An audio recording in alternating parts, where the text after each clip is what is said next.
पण औरंगजेबाला माहिती आहे वो शिवाजी और ये संभाजी शेर और छावा कब हाथ से फिसल जाएंगे पता नहीं चलेगा। अनुभव पाठीशी होता औरंगजेबाच्या। मागच्या वेळी शिवाजी आग्र्यातून पळण्यात यशस्वी झाला होता। ये संभाजी भी ना जाए ऐसे तो क्या किया जाए। आणि कोणतरी उठला म्हणला हुजूर हुजूर दंगल से ना संभा भाग जाए हुजूर आंखें निकाल देते हैं इसकी।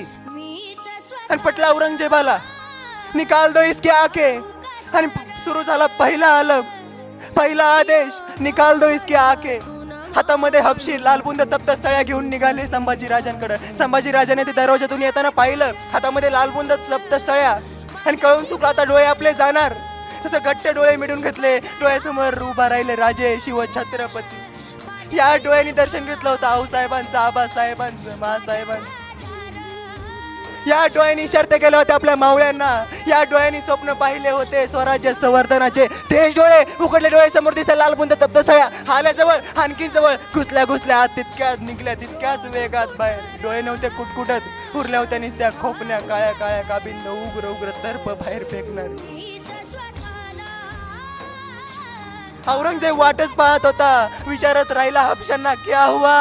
रोया वो गिड़गिड़ाया आएगा हाथ जोड़ते हमारे सामने। क्या हुआ रोया गिड़गिड़ाया आएगा हाथ जोड़ते हमारे सामने।